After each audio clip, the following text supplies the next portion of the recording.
स्वागत है आप सभी का आपके अपने YouTube चैनल पोस्टल एवीसी पर। आज की वीडियो में असम सर्कल का MTS पोस्टमैन का 2023 का जो क्वेश्चन पेपर है उसके डिपार्टमेंट और जीके के क्वेश्चंस को कवर करेंगे। इसके मैथ वाले पोर्शन के लिए आपको डिस्क्रिप्शन में लिंक मिल जाएगा। साथ में अगर आप हमारे साथ क्लासेस में जुड़ना चाहते हैं या अपनी तैयारी को बेहतर करने के लिए बुक्स परचेज करना चाहते हैं, जिसमें GDS to MTS बुक आपको मिल जाएगी, जिसमें लगभग 2 सालों के क्वेश्चन पेपर आपको मिल जाएंगे fully sold with math solution. 2023 के PASA के क्वेश्चन पेपर्स की बुक आपको मिल जाएगी विद मैथ सोल्यूशन। फिर PASA सिलेबस की बुक मिल जाएगी, यानी कि डिपार्टमेंट ऑफ पोस्ट की जो थ्योरी है PASA के एग्ज़ाम के लिए उसकी बुक आपको मिल जाएगी हिंदी इंग्लिश दोनों लैंग्वेज में। फिर उसके बाद एक बहुत ही शानदार बुक 5000 के करीब इम्पोर्टेंट क्वेश्चंस की बुक आपको मिल जाएगी और सभी क्वेश्चन जो है MCQ फॉर्मेट में रहने वाले हैं, तो प्रैक्टिस करने के लिए बहुत ही आपकी अच्छी ये बुक हो जाएगी। तो ये MTS पोस्टमैन मेल गार्ड या PASA सभी के लिए है। पोस्टमैन मेल गार्ड के एग्ज़ाम की बुक आपको मिल जाएगी। तो आप बुक परचेज करना चाहते हैं या क्लासेस में हमारे साथ जुड़ना चाहते हैं 8627099666 के ऊपर मैसेज कर सकते हैं। तो चलिए वीडियो शुरू करते हैं। फर्स्ट क्वेश्चन आज की वीडियो का, फिलैटेलिक ब्यूरो डील्स विद, जो फिलैटेलिक ब्यूरो है किससे संबंधित है? करेक्ट आंसर आपके पास क्या आ जाएगा? कलेक्शन ऑफ पोस्टेज स्टैम्प्स, डाक टिकटों का संग्रह। अब फिलैटली जो है ये क्या चीज़ होती है? Philately is collection and study of postage stamps, डाक टिकटों का संग्रह करना या उनके बारे में अध्ययन करना क्या कहलाता है? फिलैटली कहलाता है। तो फिलैटली जो है डाक टिकटों से संबंधित है, तो फिलैटली ब्यूरो का संबंध भी किससे आ जाएगा? डाक टिकटों से आ जाएगा। नेक्स्ट क्वेश्चन आपके पास, the impression of a frank should contain following dies, frank की छाप में निम्नलिखित डाइज शामिल होनी चाहिए। तो जब भी किसी डाक वस्तु के ऊपर आप पोस्टेज चार्जेस का भुगतान करते हैं, भुगतान करने के लिए यदि आप डाक टिकटों की बजाय फ्रैंकिंग मशीन की इंप्रेशन का उपयोग करते हैं, तो उसके ऊपर, उसकी छाप के ऊपर क्या होना चाहिए? वैल्यू डाई और लाइसेंस डाई होनी चाहिए। ए ऑप्शन करेक्ट आ जाएगी। अब इसमें भी ध्यान रखना, क्योंकि आपकी फ्रैंकिंग मशीन 2 प्रकार की होती है। एक होती है आपके पास इलेक्ट्रॉनिक फ्रैंकिंग मशीन, दूसरी होती है रिमोटली मैनेज्ड फ्रैंकिंग मशीन। अब दोनों में क्या फ़र्क है? अगर इलेक्ट्रॉनिक फ्रैंकिंग मशीन की बात आएगी तो इसमें क्या होंगी? डाइज होंगी। कौन सी डाइज होंगी? वैल्यू डाई और लाइसेंस डाई, 2 डाइज होती हैं। दूसरी आपकी आती है remotely managed franking machine. Remotely managed franking machine में 2 मीटर होते हैं। कौन कौन से होते हैं? असेंडिंग मीटर और डिसेंडिंग मीटर। नेक्स्ट क्वेश्चन आपके पास, machine franked articles can be posted at not more than how many offices specified by SPO in the license. Machine frank डाक लेखों को लाइसेंस में SPO द्वारा निर्दिष्ट कितने से अधिक कार्यालयों में पोस्ट नहीं किया जा सकता। यानी कि अगर किसी भी डाक वस्तु के लिए जो पोस्टेज चार्जेस का भुगतान है फ्रैंकिंग मशीन के इंप्रेशन के माध्यम से किया जाता है, तो उस तरह की डाक वस्तुओं को पोस्ट करने के लिए अधिकतम आपके पास कितने डाकघर होंगे? करेक्ट आंसर क्या आ जाएगा आपके पास? डी आ जाएगा। अधिकतम 2 डाकघरों में इस तरह के लेखों को पोस्ट किया जा सकता है। अब ये जो 2 डाकघर हैं वो कौन से होंगे? या तो दोनों ही डाकघर होंगे या फिर एक डाकघर होगा और दूसरा क्या होगा आपके पास? नाइट पोस्ट ऑफिस होगा, रात्रि डाकघर होगा। अब इसमें 2-3 चीज़ें इंपॉर्टेंट हो जाती हैं। सबसे पहले ये कौन निर्धारित करेगा कि फ्रैंक किए हुए लेखों को अधिकतम कौन से 2 डाकघरों में पोस्ट किया जाएगा? SPO करेगा, सुपरिटेंडेंट पोस्ट ऑफिस करेगा। दूसरी बात, किस में इस चीज़ का निर्धारण किया जाएगा? यानी कि सुपरिटेंडेंट पोस्ट ऑफिस जो रहेगा वो किस में इस चीज़ के बारे में बताएगा कि फ्रैंक किए हुए लेखों को आप कहाँ पर पोस्ट कर सकते हैं। तो फ्रैंकिंग मशीन के लिए जो लाइसेंस दिया जाता है उस लाइसेंस में इस चीज़ के बारे में बताया जाता है। और ये जो 2 डाकघर रहेंगे, हो सकता है दोनों ही डाकघर हों या फिर एक डाकघर, एक नाइट पोस्ट ऑफिस हो सकता है। Any change of location of the private franking machine except in cases of repairs shall be notified to the and the office of posting। मरम्मत के मामलों को छोड़कर निजी फ्रैंकिंग मशीन के स्थान में कोई भी बदलाव अगर किया जाता है तो इसके बारे में सूचना दी जाती है। किसको सूचना दी जाती है? एक तो सूचना दी जाएगी ऑफिस ऑफ पोस्टिंग को, यानी इसके जहां से उन डाक लेखों को पोस्ट किया जाता है उस कार्यालय में। दूसरी सूचना किसको दी जाएगी? हेड ऑफ डिवीजन को दी जाएगी, मंडल प्रमुख को दी जाएगी। मंडल प्रमुख कौन हो जाएगा? सुपरिटेंडेंट हो जाएगा। तो जब भी प्राइवेट फ्रैंकिंग मशीन की लोकेशन में कोई भी चेंज किया जाता है उसकी सूचना कहाँ दी जाएगी? ऑफिस ऑफ पोस्टिंग में और हेड ऑफ डिवीजन दोनों को दी जाएगी। नेक्स्ट क्वेश्चन आपके पास, which of the following statements are true? निम्नलिखित में से कौन से कथन सही हैं? तो इसका करेक्ट आंसर आपके पास क्या आ जाएगा? फिफ्थ का डी आ जाएगा। जो कॉइन है, बुलियन है, प्रीशियस स्टोन्स हैं, ज्वेलरी, आर्टिकल्स ऑफ गोल्ड और सिल्वर एंड करेंसी और bank notes can be sent by the inland post only insured. अगर आप अंतर्देशीय डाक के माध्यम से सिक्के भेजना चाहते हैं, कॉइन भेजना चाहते हैं, बुलियन भेजना चाहते हैं, कीमती पत्थर, ज्वेलरी है, सोने या चांदी से बनी हुई वस्तुएं भेजना चाहते हैं, करेंसी या बैंक नोट भेजना चाहते हैं, तो इनको भेजने के लिए आपको क्या करना पड़ेगा? बीमित डाक का उपयोग करना पड़ेगा। इंश्योर्ड पोस्ट के माध्यम से ही इस तरह की वस्तुएं आप भेज सकते हैं। लेकिन अगर आप ऐसा नहीं करते हैं, आप इस तरह की कीमती वस्तुओं को अनरजिस्टर्ड लेटर या अनरजिस्टर्ड पार्सल में भेज देते हैं, तो वहाँ पे प्रेषक को क्या रहेगा? खतरा रहेगा, वो अपने आर्टिकल को खो भी सकता है। अगर उसने इंश्योरेंस करवाई होगी तो जितने भी खतरे होते हैं ट्रांसमिशन के दौरान वो उन सभी को कवर कर लेगी। अगर वो अनरजिस्टर्ड लेटर या अनरजिस्टर्ड पार्सल में इस तरह की वस्तुएं भेजता है तो जिस भी व्यक्ति के हाथ से इस तरह की वस्तुएं गुजरती हैं वो क्या कर सकता है? उनमें से सामान को निकाल सकता है, तो इस तरह से वो अपनी संपत्ति को खो सकता है। तो डी ऑप्शन यहाँ पे करेक्ट आ जाएगी।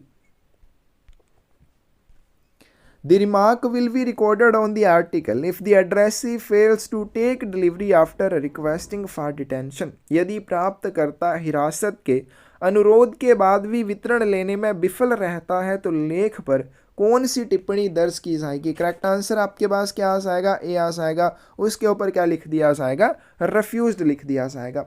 अब क्या होता है, जब भी कोई डाक वस्तु आती है, रजिस्टर्ड आर्टिकल आता है, तो क्या करता है जो प्राप्त करता है वो पोस्ट ऑफिस में लिखित में एक आवेदन देता है। क्या आवेदन देता है? कि मेरी डाक वस्तु को एक अवधि के लिए आप रोक कर रख लें।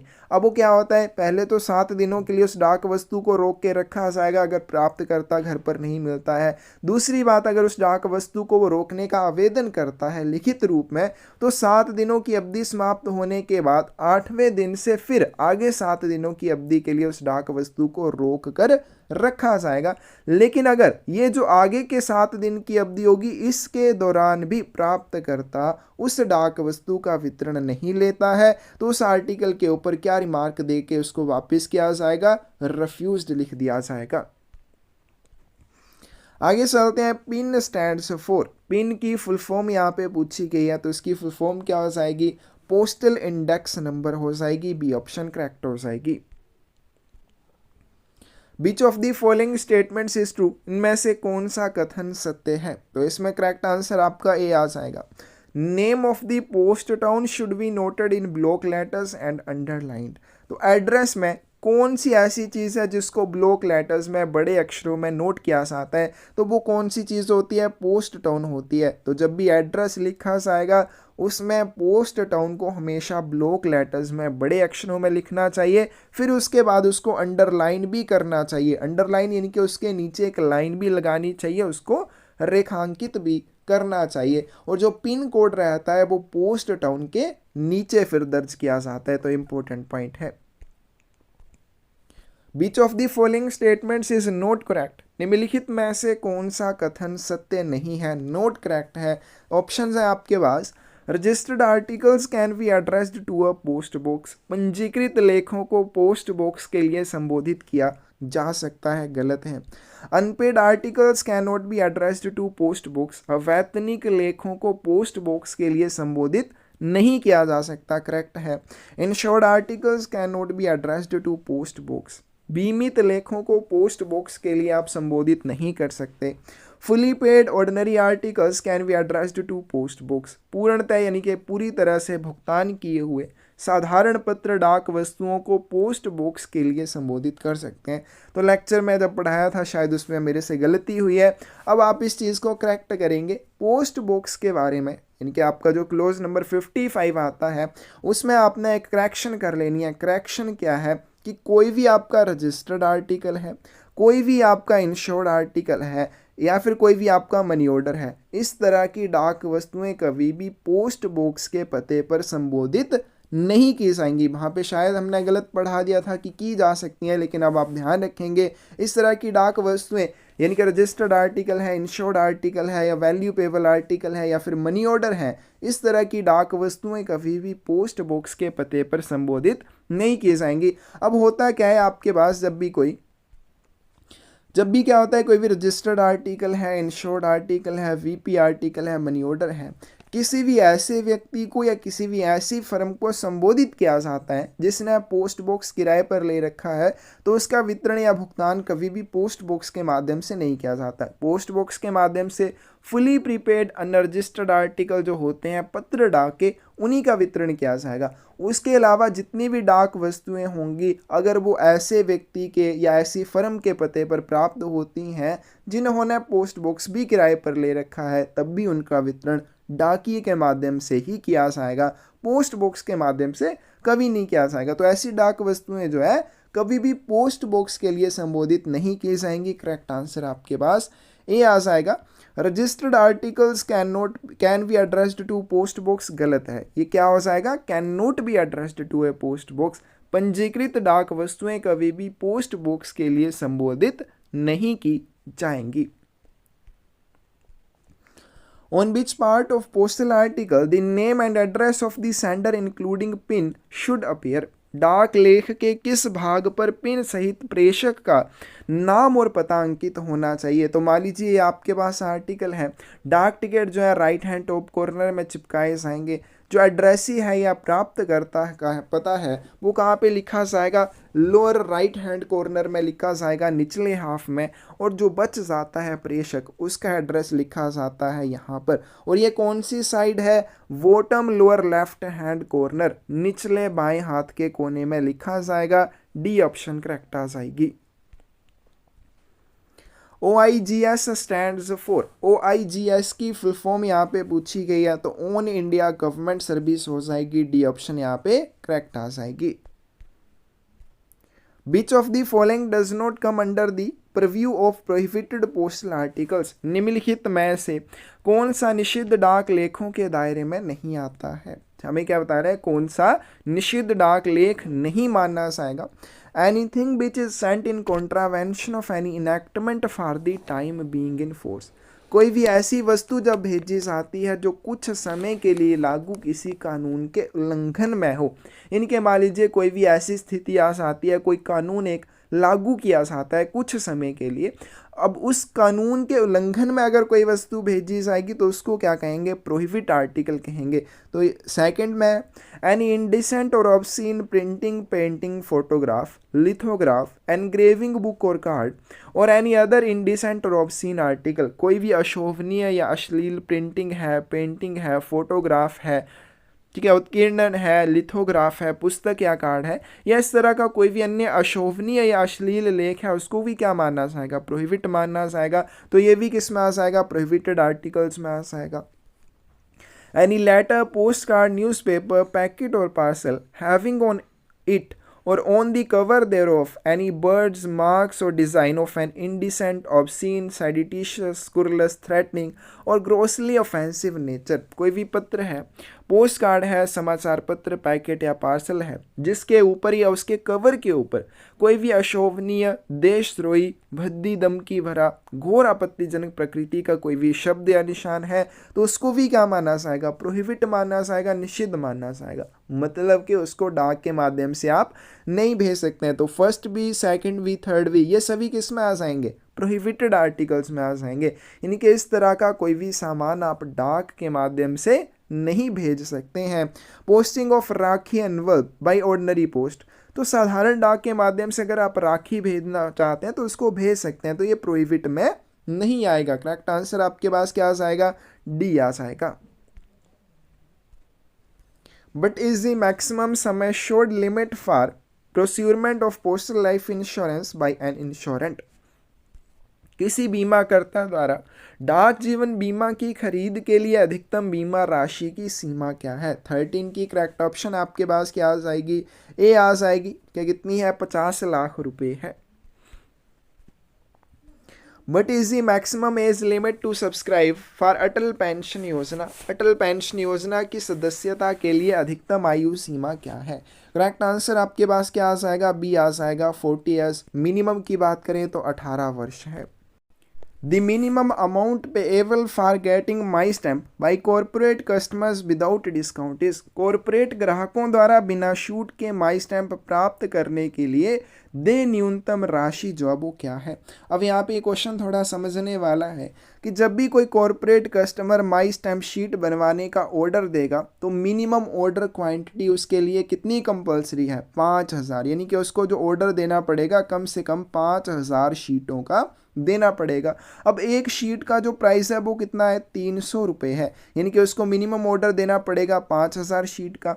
एक ऑर्डर का जो प्राइस है वो कितना है? 300 रुपये है। तो टोटल कितना हो जाएगा यहाँ पे? ये 15 लाख हो जाएगा। ठीक है, तो 15 लाख रुपए के लिए उसको न्यूनतम ऑर्डर देना पड़ेगा, लेकिन उसको डिस्काउंट भी दिया जाता है। लेकिन हमसे यहाँ पे विदाउट डिस्काउंट पूछा है, कितना आ जाएगा? 15 लाख रुपए आ जाएगा। ए ऑप्शन करेक्ट आ जाएगी। अगर डिस्काउंट के साथ पूछा होता तो कोई भी कॉर्पोरेट कस्टमर है उसको डिस्काउंट मिलता है 20% का, और उसका जो मिनिमम ऑर्डर आ जाएगा वो कितने का आ जाएगा?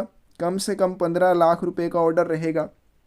अब उसको 20% का डिस्काउंट मिल जाएगा, यानी कि 20/100 आ जाएगा। तो ये जहाँ से कितना आ जाएगा आपके पास? 15 दूने 30, 3 लाख रुपए आ जाएगा। ठीक है, तो 3 लाख रुपए का उसको यहाँ पे क्या मिल जाएगा? डिस्काउंट मिल जाएगा। तो डिस्काउंट के साथ अगर बात करें तो कितना हो जाएगा? 12 लाख रुपए। ठीक है, 15 लाख माइनस हम 3 लाख करेंगे, कितना रह जाएगा? 12 लाख रुपीज़ रह जाएगा। तो इस तरह से ये क्वेश्चन होगा। इसका करेक्ट आंसर विदाउट डिस्काउंट हो जाएगा 15 लाख, डिस्काउंट के साथ पूछा जाएगा तो कितना हो जाएगा? 12 लाख हो जाएगा।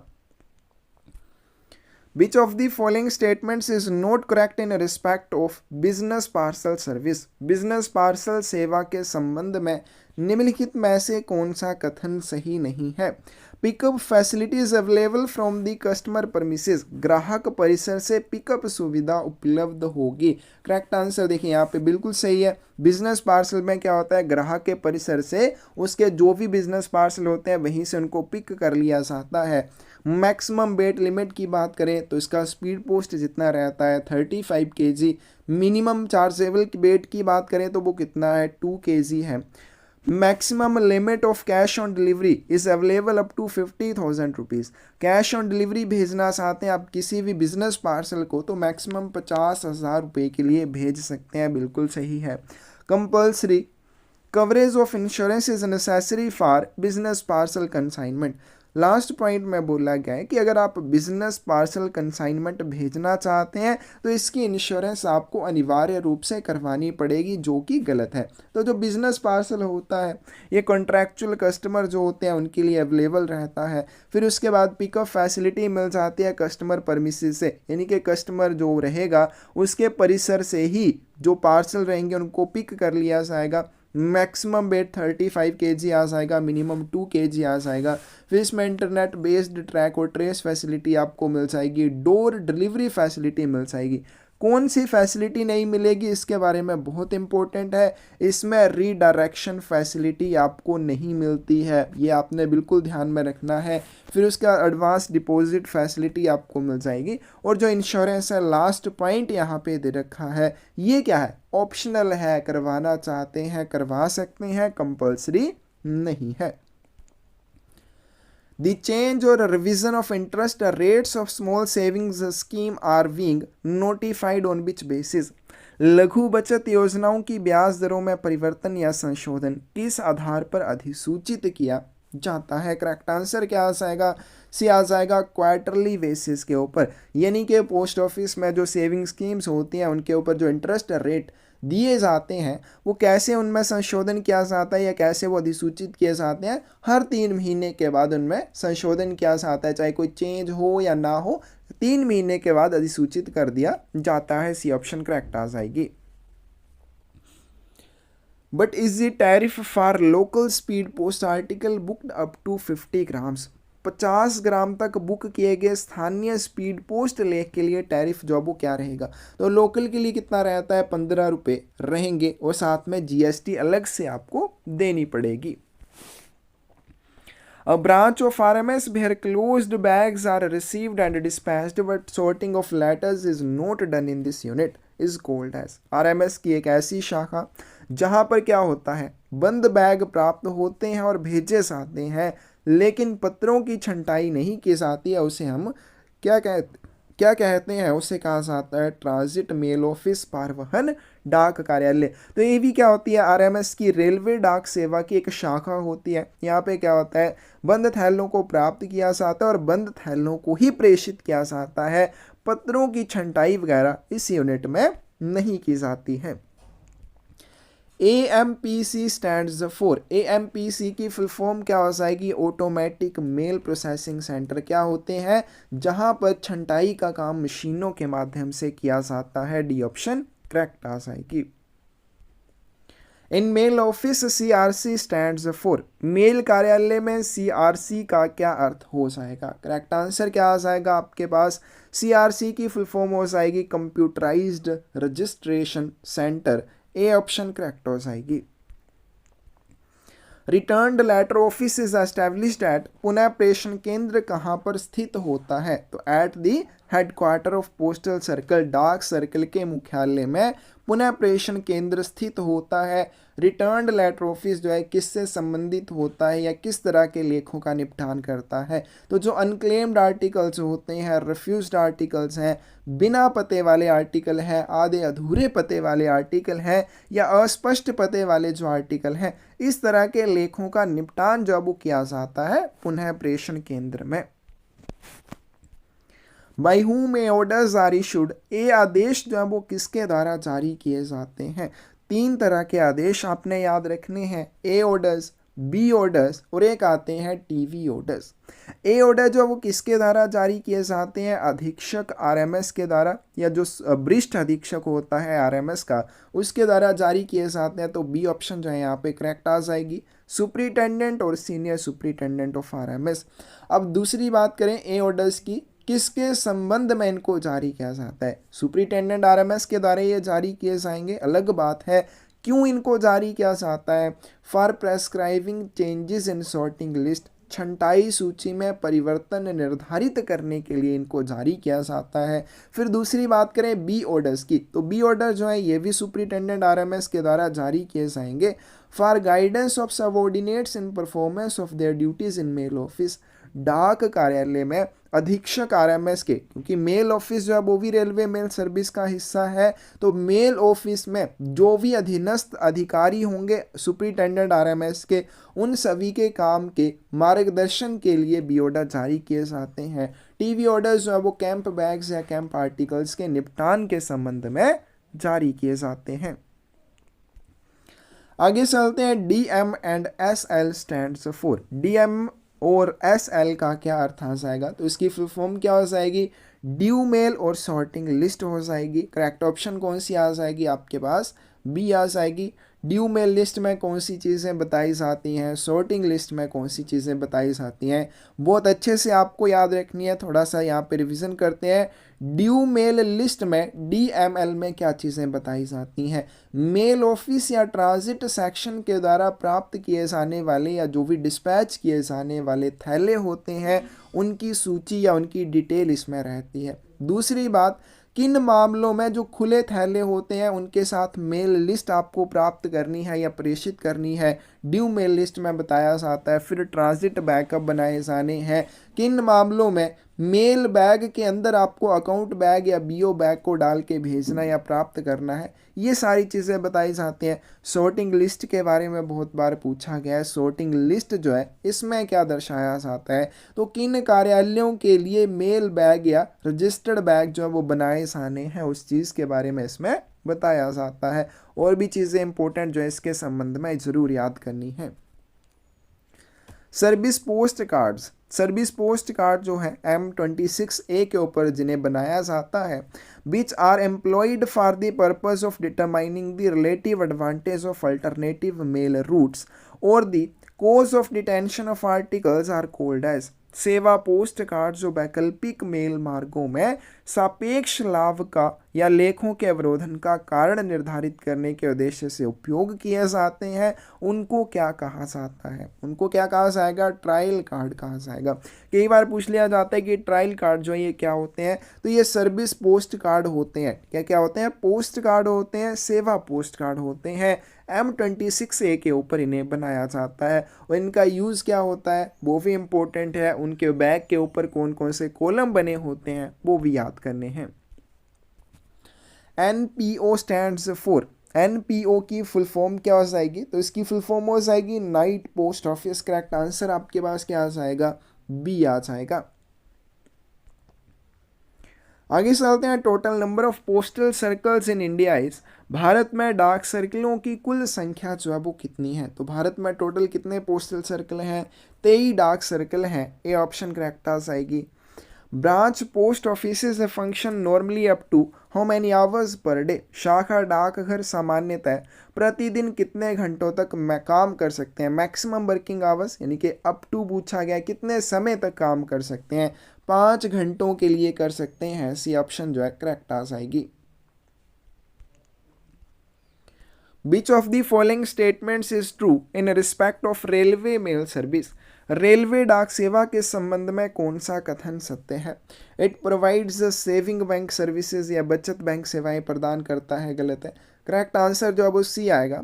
It provides booking facility for registered articles, तो ये जो है आपको क्या प्रोवाइड करता है? पंजीकृत लेखों की बुकिंग की सुविधा प्रदान करता है और डाक टिकट वगैरह भी बेचे जाते हैं। सी ऑप्शन करेक्ट आ जाएगी।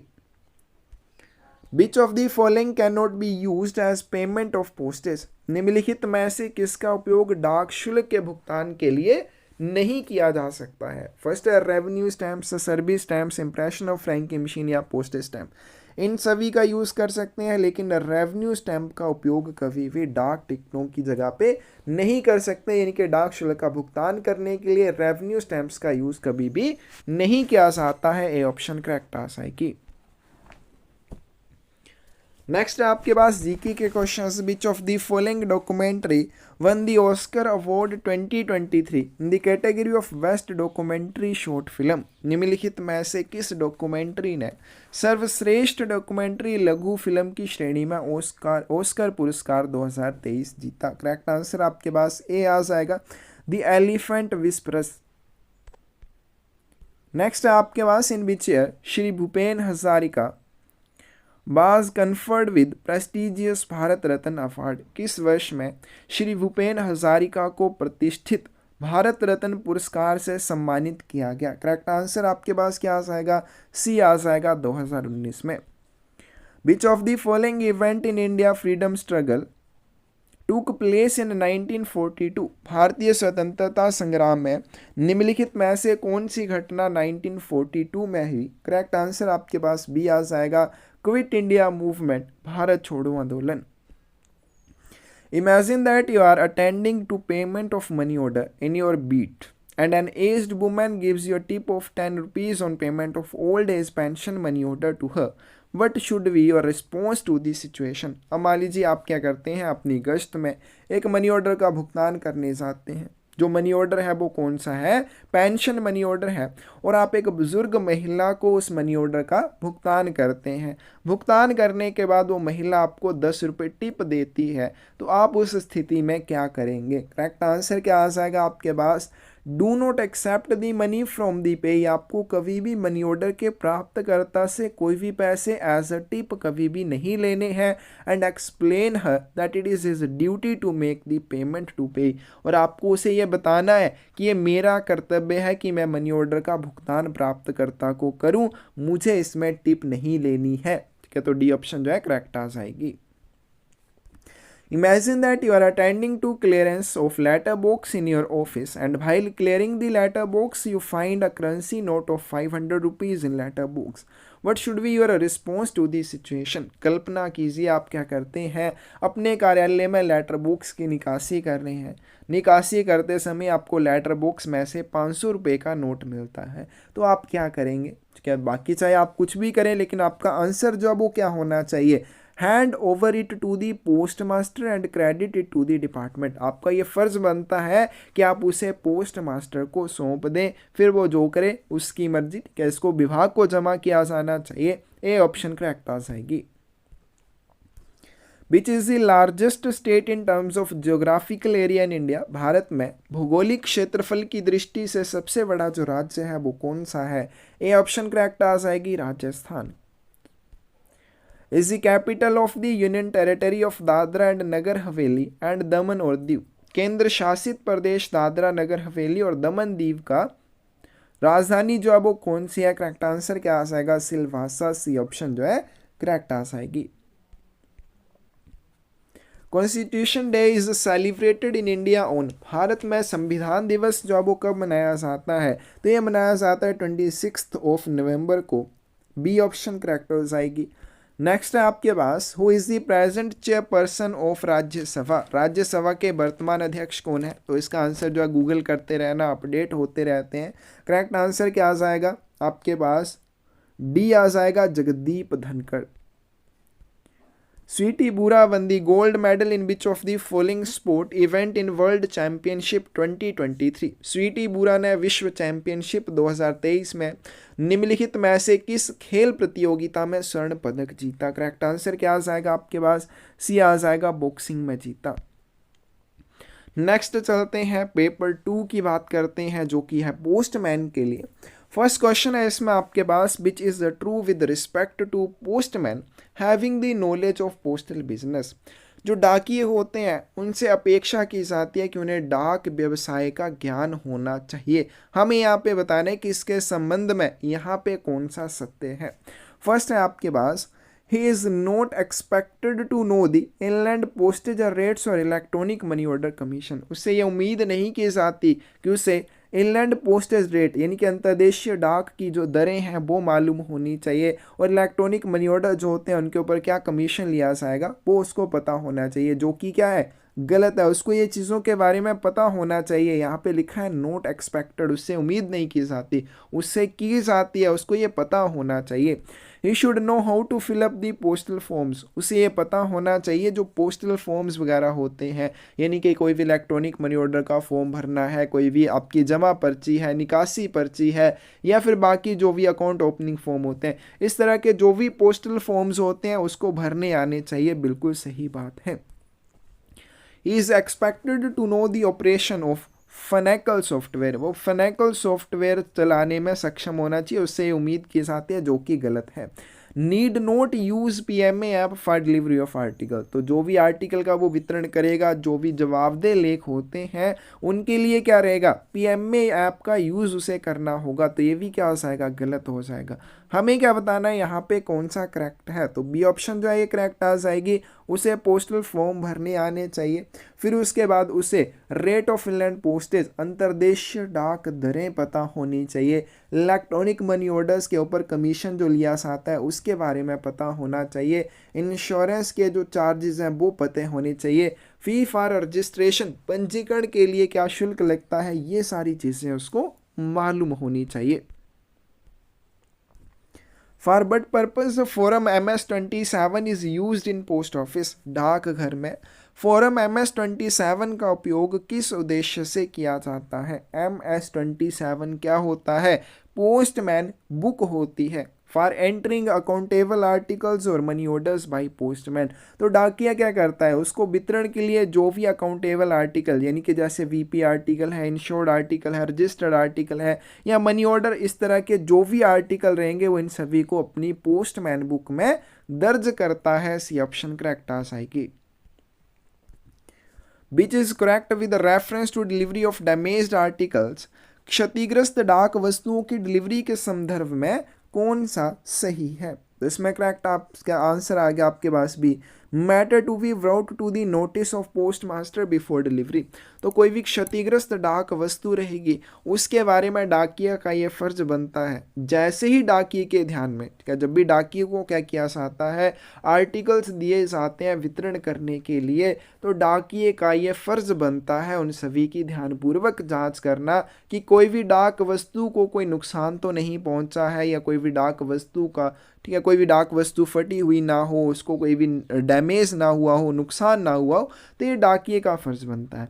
अब उसके ध्यान में अगर कोई भी ऐसा आर्टिकल आता है जिसको कोई भी नुकसान हुआ है, तो उसका ये फर्ज बनेगा कि वो इस चीज़ के बारे में पोस्ट मास्टर को बताए। बी ऑप्शन करेक्ट आ जाएगी। In which of the following circumstances issuing of intimations by postman is not required? निम्नलिखित में ऐसे किस स्थिति में डाकिए द्वारा सूचना जारी करना आवश्यक नहीं है? इसका करेक्ट आंसर क्या आ जाएगा? पार्सल वेइंग 5 kg, 5 किलोग्राम वजन वाला कोई पार्सल है, उसके संबंध में कोई भी सूचना जारी नहीं की जाती है। तो यहाँ पे क्या आ जाएगा आपके पास, कोई भी डाकिया है, अगर उसके पे पास कोई भी वैल्यू पेबल आर्टिकल है, और वैल्यू पेबल आर्टिकल की जो वैल्यू है, इनके उसमें जो भी एड्रेसेस से रिकवर किया जाने वाला अमाउंट है 500 रुपये से ज़्यादा है, तो ऐसे संबंध में क्या किया जाएगा? नोटिस जारी किया जाता है। ईएमओ जो कि प्लांटर्स को देय होता है, उनके संबंध में इंटीमेशन जारी की जाती है। सभी बीमित वस्तुओं के संबंध में इंटीमेशन जो वो जारी की जाती है। फिर उसके बाद क्या होता है, ऐसे आर्टिकल जिनकी सामग्री को कोई नुकसान हुआ है, या फिर ऐसा लगता है उनके साथ कोई छेड़छाड़ की गई है, तो इस तरह के आर्टिकल्स के संबंध में भी नोटिस जो है वो जारी किए जाते हैं। करेक्ट आंसर क्या आ जाएगा? डी आ जाएगा। कोई भी पार्सल जिसका वजन 10 किलोग्राम से ऊपर रहेगा, उसके संबंध में सूचना जारी की जाएगी। 5 kg इनकरेक्ट है। Postman can deliver the articles where postage is due in which of the following circumstances? निम्नलिखित में से किस परिस्थिति में डाकिया उन डाक वस्तुओं को वितरित कर सकता है जिन पर डाक शुल्क देय हो? करेक्ट आंसर क्या आएगा? सी, इफ द पेई पे the correct postage due amount. जब तक प्राप्तकर्ता किसी भी डाक वस्तु के ऊपर वसूल की जाने वाली देय राशि का भुगतान नहीं करता है, तब तक डाकिया उस डाक वस्तु का वितरण प्राप्तकर्ता को नहीं करेगा। सी ऑप्शन करेक्ट आ जाएगी। Which is correct with reference to delivery of insured articles addressed to minors? नाबालिगों को संबोधित बीमाकृत वस्तुओं के डिलीवरी के संदर्भ में कौन सा सही है? करेक्ट आंसर क्या आ जाएगा आपके पास? It can be delivered to minor. अब यहाँ पे ये इंपॉर्टेंट है, इंश्योर्ड आर्टिकल के बारे में आपको ध्यान रखना है, ठीक है। कोई भी बीमित लेख जब किसी नाबालिग को भेजा जाता है तो उसका वितरण हमेशा नाबालिग को ही किया जाना चाहिए। अब नाबालिग जो है चाहे अंगूठे का निशान लगाए, चाहे वो सिग्नेचर करवाए, तो उसके सिग्नेचर या अंगूठे के निशान को उस व्यक्ति से आपने सत्यापित करवाना है, अटेस्ट करवाना है जिसकी देख रेख में या जिसके पास वो नाबालिग रहता है, कि उस व्यक्ति से जिसकी देखभाल में उस समय नाबालिग रह रहा होगा। नाबालिग के हस्ताक्षर और अंगूठे के निशान को उस व्यक्ति से सत्यापित करवाकर उस आर्टिकल का, उस इंश्योर्ड आर्टिकल का वितरण माइनर को करना चाहिए। बी ऑप्शन जो है करेक्ट आ जाएगी। नेक्स्ट क्वेश्चन है आपके पास, but is correct with reference to payment of electronic money orders. Electronic money orders के भुगतान के संबंध में कौन सा सही है? फर्स्ट है आपके पास, postman need to acknowledge cash only in words in electronic money order delivery slip. डाकियों को इलेक्ट्रॉनिक मनी ऑर्डर के लिए जो डिलीवरी स्लिप बनाई जाती है उसमें केवल शब्दों में नकदी स्वीकार करनी होगी। क्या आ जाएगा? इनकरेक्ट आ जाएगा। तो जो भी टोटल अमाउंट दी जाती है किसी भी डाकिए को मनी ऑर्डर्स का भुगतान करने के लिए, वो डाकिए को क्या करनी चाहिए? शब्दों और अंकों दोनों में अपने सिग्नेचर के तहत वहां पे जो डिलीवरी स्लिप रहेगी उसमें लिखनी होगी। तो फर्स्ट क्या हो जाएगा? गलत हो जाएगा। केवल वर्ड्स में ही नहीं, फिगर्स में भी उसको ये चीज लिखनी होगी। Escorting postman needs to sign the remarks column of postman book for cases of electronic money order paid in his presence. मार्गरक्षण पोस्टमैन को अपनी उपस्थिति में भुगतान किए गए इलेक्ट्रॉनिक मनी ऑर्डर्स के लिए पोस्टमैन बुक में टिप्पणी कॉलम में हस्ताक्षर करने की आवश्यकता होती है। अब ये क्या चीज़ बोली है? कोई भी डाकिया है, और मान लीजिए उसको मनी ऑर्डर्स का भुगतान करना है, लेकिन एक लिमिट होती है किसी भी डाकिये को कैश देने की, किसी भी डाकिये को 40,000 रुपये से ज़्यादा कैश नहीं दे सकते।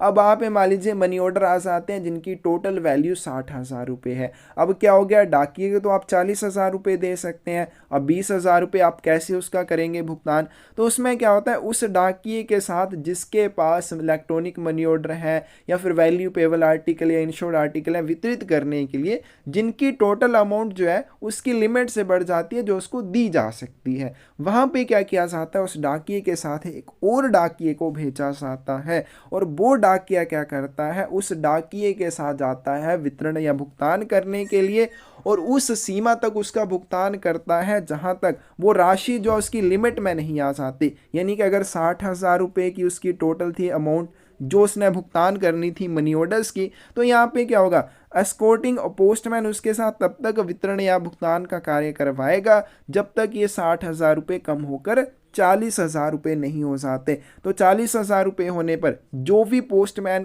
के जो एस्कॉर्टिंग पोस्टमैन है जो साथ में उसका मार्गदर्शन करने के लिए गया हुआ है, वो क्या करेगा, जितने भी इलेक्ट्रॉनिक मनी ऑर्डर उसके सामने वितरित किए जाएंगे या भुगतान किए जाएंगे, उन सभी के लिए वो पोस्टमैन की बुक में एक कॉलम रहेगा। कौन सा कॉलम रहेगा, रिमार्क्स कॉलम रहेगा, उसमें अपने हस्ताक्षर करेगा। Payment of electronic money order amount by obtaining the signature of the pay in the postman book instead of electronic money order form। अब ये भी गलत है, इलेक्ट्रॉनिक मनी ऑर्डर फॉर्म के बजाय पोस्टमैन बुक में प्राप्तकर्ता के हस्ताक्षर प्राप्त करके इलेक्ट्रॉनिक मनी ऑर्डर राशि का भुगतान करना चाहिए। क्या हो जाएगा, गलत हो जाएगा। तो जो भी क्या रहते हैं, इलेक्ट्रॉनिक मनी ऑर्डर रहते हैं, उनका भुगतान कैसे किया जाता है, जो इलेक्ट्रॉनिक मनी ऑर्डर फॉर्म होता है उसके ऊपर हस्ताक्षर करवा कर। In case of unclaimed or electronic money order paid to remitter, acknowledgement portion to be teared off and given to the remitter। प्रेषक को भुगतान किए गए लावारिस इलेक्ट्रॉनिक मनी ऑर्डर के मामले में जो पावती भाग होता है उसको अलग करके रिमिटर को दे दिया जाता है। ये भी गलत हो जाएगा। जो भी अनक्लेम्ड या रिफ्यूज्ड इलेक्ट्रॉनिक मनी ऑर्डर होते हैं जो रिमिटर को वापस किए जाते हैं, रिमिटर यानी कि जिसने मनी ऑर्डर भेजा था उसको जब वापस किए जाते हैं तो क्या किया जाता है, केवल जो कूपन रहेगा वो अलग किया जाएगा। रिमिटर के सिग्नेचर लिए जाएंगे रसीद के ऊपर, फिर उसके बाद जो कूपन रहेगा मनी ऑर्डर के साथ उसको अलग किया जाएगा और कूपन जो वो रिमिटर को दिया जाएगा, एक्नॉलेजमेंट पोर्शन नहीं दिया जाएगा। तो इसका जो करेक्ट आंसर है आपके पास बी आ जाएगा। जो एस्कॉर्टिंग पोस्टमैन होता है जो किसी भी डाकिये के साथ जाता है, उस स्थिति में जब डाकिये के पास उसकी लिमिट से ज़्यादा के इलेक्ट्रॉनिक मनी ऑर्डर भुगतान करने के लिए आ जाते हैं, तो जितने भी इलेक्ट्रॉनिक मनी ऑर्डर्स का भुगतान एस्कॉर्टिंग पोस्टमैन के सामने उसकी प्रेजेंस में किया जाएगा, उन सभी के लिए वो क्या करता है, पोस्टमैन की बुक में रिमार्क्स कॉलम में अपने हस्ताक्षर करता है। Identify the correct statement in connection with payment of electronic money orders addressed to minors। नाबालिगों को संबोधित इलेक्ट्रॉनिक मनी ऑर्डर के भुगतान के संबंध में सही कथन की पहचान करें। अब यहाँ पे बोला है electronic money order can not be paid to minors but to be paid only to parent और गार्डियन। इलेक्ट्रॉनिक मनी ऑर्डर जो है कभी भी नाबालिग को नहीं दिया जा सकता, केवल माता पिता या अभिभावक को दिया जाएगा। गलत हो जाएगा। इसका करेक्ट आंसर आपके पास ये आ जाएगा, where the minor is old enough to understand the nature of transaction then the electronic money order can be paid to him or her। अब अगर कोई अवयस्क है, अवयस्क का क्या मतलब हो जाएगा, वो 18 साल से नीचे है। लेकिन क्या होता है, जब भी कोई बच्चा 10 साल से ऊपर चला जाता है उसको काफ़ी समझ आ जाती है। तो इस तरह की वो क्या करता है, जो लेन देन है यानी कि अभी इलेक्ट्रॉनिक मनी ऑर्डर है उसको इस चीज़ के बारे में समझ है। तो जब वो इतना बड़ा हो चुका है कि वो लेन देन की प्रकृति को समझ सके, ऐसी स्थिति में क्या होगा, माइनर को भी उसमें इलेक्ट्रॉनिक मनी ऑर्डर का भुगतान कर दिया जाएगा। तो इसमें सही ऑप्शन आपके पास 8th की क्या आ जाएगी, सी आ जाएगी। आगे चलते हैं, which is correct with respect to payment of electronic money order and delivery of registered letters addressed to lunatics. पागलों को संबोधित इलेक्ट्रॉनिक मनी ऑर्डर के भुगतान या पंजीकृत पत्रों की डिलीवरी के संबंध में कौन सा सही है? तो इसका करेक्ट आंसर आपके पास ये आ जाएगा, डिलीवरी और payment to be made to the managers appointed by court for administration of the estates in case of the addressee और payee adjusted as lunatic under lunacy act. जो प्राप्त करता है या जो भुगतान करता है उसको ल्यूनेसी एक्ट, जो पागलपन अधिनियम है, उसके तहत पागल घोषित किया है और सरकार ने उसकी जो भी संपत्ति है उसके प्रशासन के लिए किसी प्रबंधक को नियुक्त किया है। तो ऐसे मामले में जो भी इलेक्ट्रॉनिक मनी ऑर्डर रहेंगे या जो भी रजिस्टर्ड आर्टिकल्स रहेंगे उनका भुगतान उस प्रबंधक को किया जाएगा जिसको सरकार ने अपॉइंट किया होगा उस ल्यूनेटिक या उस पागल की संपत्ति की सुरक्षा के लिए। ये ऑप्शन करेक्ट आ जाएगी। इस तरह के क्वेश्चन आपको तभी अच्छे से आएंगे जब आपने थ्योरी अच्छे से पढ़ी होगी, समझ के पढ़ी होगी, तभी आप कर पाएंगे। तो इसका करेक्ट आंसर आपके पास क्या आ जाएगा? ए आ जाएगा। विच of the following is not duty of the postman. निम्नलिखित में से कौन सा डाकिया का कर्तव्य नहीं है?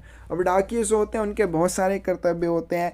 प्रमोट पीएलआई और आरपीएलआई बिजनेस, जो पीएलआई या आरपीएलआई व्यवसाय है उसको बढ़ावा देना, ये उसकी ड्यूटी है। Data entry in various software modules in entering all the mail articles given to them for delivery. तो डिलीवरी के लिए जितने भी लेख दिए जाते हैं पोस्टमैन को, वो उनको विभिन्न सॉफ्टवेयर में एंटर करने होते हैं, ये भी करेक्ट है। Collection of surplus cash and remittance of cash to post offices, अधिशेष नकदी का संग्रहण और डाकघरों को नकदी का प्रेषण करना। ये नहीं कि उसकी बीट में जो भी डाकघर पड़ते हैं उनके पास अगर ज़्यादा नकदी है उनकी लिमिट से उसको संग्रहण करने का काम भी दिया जा सकता है, या फिर डाकघरों को नकदी पहुंचानी है तो वो भी डाकिये को काम दिया जा सकता है। Accepting deposit eight post office counter and making entries in the passbook, उसके बाद डाकघर काउंटर पर जमा स्वीकार करना और पासबुक में प्रविष्टियां करना, ये डाकिये का कर्तव्य नहीं है। तो पीएलआई आरपीएलआई बिजनेस को बढ़ावा देगा। अब ये जो सेकंड पॉइंट है इसको आपने अच्छे से समझ लेना है।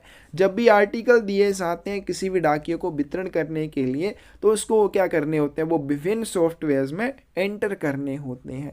अब इसके लिए एक समय होता है, किस समय करने हैं, जो डिलीवरी से पहले 60 मिनट तक के लिए ये उसे करना होगा काम, और डिलीवरी के बाद आकर 20 मिनट्स के लिए उसको ये काम करना होता है। टोटल 80 मिनट के लिए ये काम जो है डाकिये को करना होता है। थ्योरी में आप इसको एक बार पढ़ लेना, अच्छे से पढ़ाया हुआ है। आगे चलते हैं, which of the following is not the content of portfolio. निम्नलिखित में से कौन सा पोर्टफोलियो की सामग्री नहीं है? करेक्ट आंसर आपके पास क्या आ जाएगा? सी आ जाएगा, ड्यू मेल और सॉर्टिंग लिस्ट। अब देखो जो आपकी ड्यू मेल लिस्ट होती है वो तो पोर्टफोलियो की सामग्री है, लेकिन सॉर्टिंग लिस्ट नहीं होती है, तो सी ऑप्शन करेक्ट आ जाएगी। बंडल ऑफ वर्क पेपर्स, कार्यपत्रों के बंडल इसमें रहते हैं। एरर बुक और ऑर्डर बुक भी इसमें होती है। Who has to check the daily report before submission to record office? अभिलेख कार्यालय में जमा करने से पहले दैनिक रिपोर्ट की जांच किससे करनी चाहिए? तो डेली रिपोर्ट जो MS 83 के ऊपर बनाई जाती है, कौन बनाता है? हेड सॉर्टिंग असिस्टेंट बनाता है। अब वो इसे सुपरिटेंडेंट को प्रस्तुत करेगा, लेकिन रिकॉर्ड ऑफिस के माध्यम से करेगा। तो रिकॉर्ड ऑफिस में डेली रिपोर्ट को सबमिट करने से पहले इसकी अच्छी तरह से वो जाँच करेगा। सी ऑप्शन करेक्ट आ जाएगी। आगे चलते हैं, how many parts does a mail abstract contain. मेल सार में कितने भाग होते हैं? तो मेल सार जो है इसको दो भागों में बांटा गया है। एक आ जाएगा आपके पास मेल, दूसरा आ जाएगा बैग। करेक्ट आंसर क्या आ जाएगा आपके पास? डी आ जाएगा। क्या एक चीज़ और ध्यान में रखनी है, और इस तरह के क्वेश्चन जो है कई बार कंफ्यूज करते हैं, क्या आ जाएगा मेल और बैग।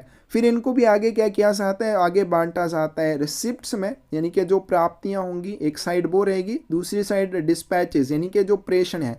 तो इस तरह से आगे इनको बांटा जाता है। कई बार क्या क्वेश्चन पूछ लिया जाता है कि मेल एब्स्ट्रैक्ट दो भागों में विभाजित है, आपको बताना है वो दो भाग कौन से हैं। तो कई क्या होते हैं, मेरी तरफ फटाफट रिसिप्ट एंड डिस्पैचेस को टिक करके चले आएंगे, फिर उनका क्या होगा, गलत होगा। तो मेल और बैग आपने याद रखना है। Which is correct procedure with respect to forwarding the key of case transit bag? Case transit bag की जो चाबी है उसको अग्रेषित करने के संबंध में कौन सी प्रक्रिया है? जब भी केज ट्रांजिट बैग की चाबी को अग्रेषित किया जाता है तो कैसे किया जाता है? उसको हमेशा सीलबंद कवर में अग्रेषित किया जाना चाहिए। करेक्ट आंसर क्या आ जाएगा आपके पास? ए आ जाएगा। In whose custody the forward bags to be kept in sorting or transit mail office till its dispatch? अग्रेषित बैगों को उनके प्रेषण तक छंटाई या परिवहन डाक कार्यालय में किसकी अभिरक्षा में रखा जाएगा? करेक्ट आंसर क्या आ जाएगा? हेड सॉर्टिंग असिस्टेंट की सुरक्षा में उनको रखा जाता है। अब यहाँ पे आपको ध्यान रखना कि जो भी आपके फॉरवर्ड बैग्स होते हैं, फॉरवर्ड बैग्स क्या होते हैं? जिनको आपने आगे की किसी कार्यालय के लिए भेजना होता है। तो सॉर्टिंग ऑफिस या ट्रांजिट मेल ऑफिस में जब तक उनको भेजने का समय नहीं आ जाता, उनको हेड सॉर्टिंग असिस्टेंट की कस्टडी में रखा जाएगा। हेड सॉर्टिंग असिस्टेंट उनको कहाँ पे रखेगा? मेल बॉक्स के अंदर रखेगा और उसको हमेशा ताला लगाकर रखना चाहिए। डी ऑप्शन करेक्ट आ जाएगी।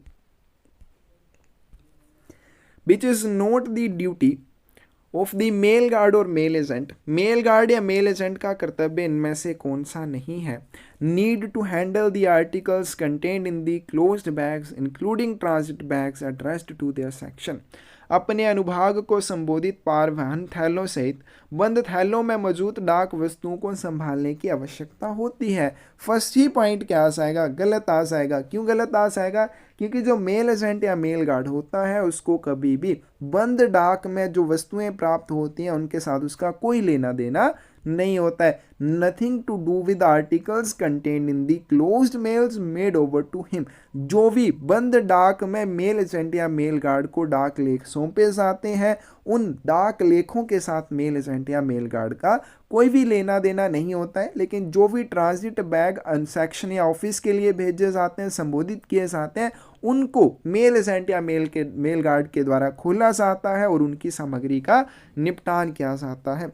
Careful examination of bags dealt bye them. उनके द्वारा निपटाए गए थैलों की ध्यानपूर्वक जांच की गई हो। यानी कि जिन भी थैलों का निपटान मेल गार्ड या मेल एजेंट के द्वारा किया जाएगा उनकी ध्यानपूर्वक जांच करना भी मेल गार्ड और मेल एजेंट की ड्यूटी बनती है। नोट यूजिंग दी अनसर्विसेबल और टोन बैग्स। अनुपयोगी या फटे थैलों का उपयोग ना किया जाए, इस चीज़ का भी ये ध्यान रखेंगे। Correct preparation and completion of work papers. कार्य पत्रों को सही से तैयार करना, ये भी मेल एजेंट या मेल गार्ड की जिम्मेदारी बनती है। तो करेक्ट आंसर आपके पास क्या आ जाएगा? यहाँ पे ए आ जाएगा। आगे चलते हैं। Which of the following is not the duty of mail guard और mail agent before quitting the van और ऑफिस। बैन या कार्यालय छोड़ने से पहले निम्नलिखित में से कौन सा मेल गार्ड या मेल एजेंट का कर्तव्य नहीं है? टू एग्जामाइन द लैंप्स और फिटिंग्स ऑफ बैन। बैन के लैंप या फिटिंग इत्यादि की जांच करना, ठीक है, ये तो उसकी जिम्मेदारी है। Put the empty bags for return to the record office. खाली बैग अभिलेख कार्यालय में वापस करने के लिए रखना। Lock the office with key and keep it in his personal custody if there is no relieving mail agent.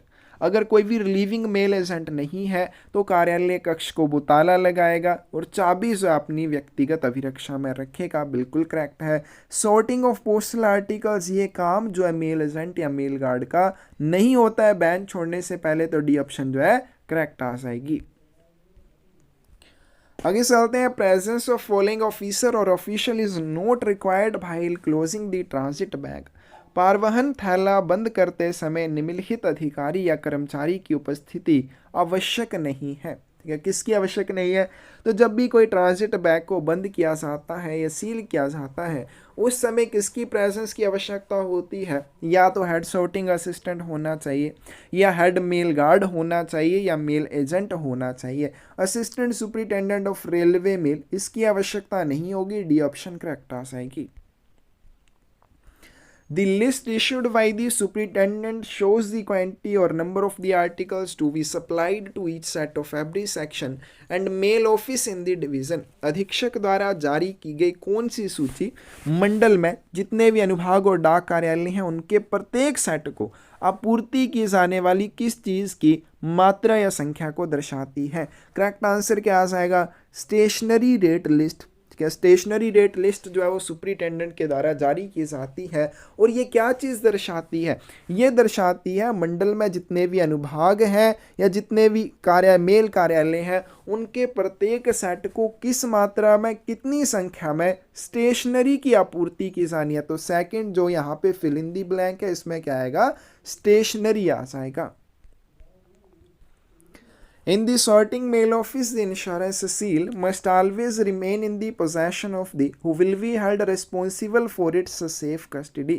छंटाई डाक कार्यालय में बीमा सील हमेशा किसके पास रहनी चाहिए, जिसे इसकी सुरक्षित अभिरक्षा के लिए जिम्मेदार ठहराया जाएगा। करेक्ट आंसर क्या आ जाएगा आपके पास, ए आ जाएगा। तो सॉर्टिंग मेल ऑफिस जो होता है किसका, इसका सॉर्टिंग मेल ऑफिस में जो हेड सॉर्टिंग असिस्टेंट होता है, प्रधान छंटाई सहायक, किसका हेड होता है, मेल डिपार्टमेंट का हेड होता है। तो इंश्योरेंस सील जो है हमेशा इसके कब्जे में रहनी चाहिए, सुरक्षित अभिरक्षा में रहनी चाहिए। Which of the following is true with reference to delivery of registered article to पर्दानशीन वुमेन। पर्दानशीन वुमेन यानी कि घूंघट में रहने वाली कोई भी औरत है, उसको पंजीकृत डाक वस्तु की डिलीवरी के संदर्भ में कौन सा कथन जो है वो सत्य है। तो जब भी किसी घूंघट में रहने वाली महिला को रजिस्टर्ड आर्टिकल का वितरण किया जाएगा तो कैसे किया जाएगा। अब वो घूंघट में रहती है तो डाकिया उसकी पहचान करने में असमर्थ होगा। ऐसी स्थिति में कभी भी रजिस्टर्ड आर्टिकल पर्दानशीन वुमेन को वितरित नहीं किया जाएगा। हस्ताक्षर जो है इसके लिए जाएंगे, क्या जो वुमेन रहेगी उसके हस्ताक्षर लिए जाएंगे। हस्ताक्षर लेने के बाद किसी भी सम्मानित गवाह के द्वारा, जो डाकिये काफ़ी परिचित होना चाहिए, तो वो क्या करेगा, गवाह के द्वारा उसके हस्ताक्षर, उस महिला के हस्ताक्षर को अटेस्ट करवाएगा, सत्यापित करवाएगा। करवाने के बाद उस रजिस्टर्ड आर्टिकल का वितरण किसे करेगा, महिला को नहीं करेगा, उस गवाह को करेगा जिस गवाह ने उस महिला के हस्ताक्षर को सत्यापित किया। बी ऑप्शन जो है करेक्ट आ जाएगी। It can be delivered to the witness who attest the signature of the women. इसे उस गवाह को वितरित किया जा सकता है जो महिला के हस्ताक्षर को सत्यापित करता है। Which of the following statement is not correct with reference to non-responsibility of post office in payment of electronic money orders। जो इलेक्ट्रॉनिक मनी ऑर्डर होते हैं उनके भुगतान के संबंध में डाकघर की गैर जिम्मेदारी के लिए कौन सा कथन सही नहीं है। Wrong payment due to incorrect और incomplete information given by the remitter. जो मनी ऑर्डर भेजने वाला है उसने अगर कोई भी गलत या आदि अधूरी जानकारी दी थी जिसकी वजह से मनी ऑर्डर का गलत भुगतान हो जाता है, उस चीज़ के लिए डाकघर जिम्मेदार नहीं रहेगा। For the payment of money order due to accidental neglect omission और मिस्टेक। आकस्मिक उपेक्षा, चूक या गलती के कारण मनी ऑर्डर के गलत भुगतान के लिए भी डाकघर जिम्मेदार नहीं होता है। For any wrong payment after the expiration of 1 year of issue of electronic money order. Electronic money order जारी होने के 1 वर्ष की समाप्ति के बाद किसी भी गलत भुगतान के लिए पोस्ट ऑफिस जिम्मेदार नहीं होता है। Payment of electronic money order to the relatives of the payee without authorisation letter. जब तक प्राप्तकर्ता ऑथराइज नहीं करता पोस्ट ऑफिस को रिटर्न में कि मेरा मनी ऑर्डर मेरे अलावा किसी अन्य व्यक्ति को या मेरे रिश्तेदार को दे दिया जाए।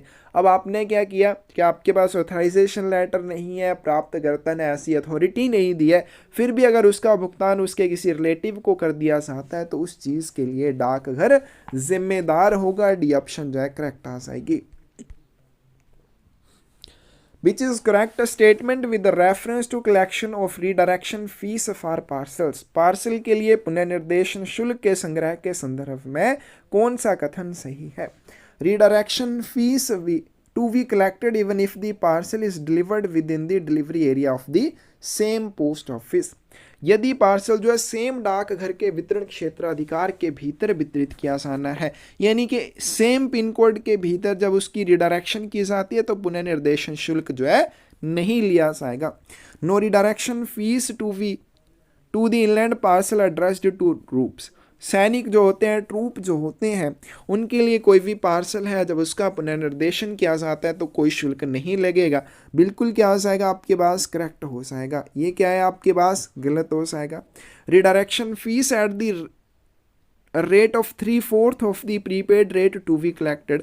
पुनर्निर्देशन शुल्क जो है प्रीपेड दर का 3/4 की दर से वसूला जाता है, जो कि गलत है। कैसे लगता है? हाफ दी प्रीपेड रेट, जो चार्जेस आपने पहले दिए थे उसके आधे चार्जेस लगेंगे उस पार्सल की रिडायरेक्शन के लिए। Redirection can be done with the oral instructions of addressee और एजेंट। ठीक है, तो जो पुनर्निर्देशन है वो प्राप्तकर्ता के जो मौखिक निर्देश होंगे उनके अनुसार भी किया जा सकता है। गलत है। इसके लिए क्या चाहिए आपको? लिखित निर्देश चाहिए, रिटन इंस्ट्रक्शंस चाहिए। करेक्ट आंसर आपके पास क्या आ जाएगा? बी आ जाएगा। जो पार्सल ट्रूप्स के लिए होते हैं, सैनिकों को संबोधित होते हैं, उनके लिए रिडायरेक्शन फीस नहीं ली जाती है। The validity of the instructions of change of addresses, पता परिवर्तन के निर्देश की वैधता जो है वो क्या रहती है? तो कोई भी व्यक्ति अपने निवास स्थान के परिवर्तन के संबंध में जो निर्देश देता है तो उनकी वैलिडिटी जो है वो कितने समय तक रहती है? 3 महीनों तक रहती है। डी ऑप्शन करेक्ट आ जाएगी। और लास्ट क्वेश्चन है आज की वीडियो का, विच of the following facilities not provided by postman in rural areas, निम्नलिखित में से कौन सी सुविधा ग्रामीण क्षेत्रों में डाकियों द्वारा प्रदान नहीं की जाती है? Booking of insured articles by issuing receipt, ठीक है, रसीदें जारी करके बीमाकृत वस्तुओं की बुकिंग की सुविधा ये डाकियों के द्वारा प्रदान नहीं की जाती है। सेल ऑफ स्टैम्प्स, डाक टिकटों की बिक्री का काम किया जाता है। Supply of postal forms like acknowledgement card, पावती कार्ड जैसे डाक प्रपत्रों की आपूर्ति डाकियों के द्वारा की जाती है। Booking of registered articles by issuing receipt, रसीदें जारी करके पंजीकृत लेखों की बुकिंग भी की जाती है। करेक्ट आंसर क्या आ जाएगा? हमें क्या बताना है? कौन सी फैसिलिटी उपलब्ध नहीं करवाई जाती है? तो इंश्योर्ड आर्टिकल बुकिंग फैसिलिटी डाकियों द्वारा प्रोवाइड नहीं करवाई जाती है। तो ये था आपके पास असम सर्कल का MTS पोस्टमैन का 2023 का क्वेश्चन पेपर। किसी भी क्वेश्चन में आपको डाउट रह गया हो या कोई भी क्वेश्चन आपको गलत लगे तो उस चीज़ के बारे में आप कमेंट सेक्शन में बता सकते हैं। फिर हमारे साथ आप क्लासेस में जुड़ना चाहते हैं, ठीक है, ये जो क्वेश्चन पेपर आपको यहाँ पे वीडियो देखने को मिल रहे हैं इनकी PDF आपको प्रोवाइड करवाई जाएंगी, ठीक है, क्लासेस में।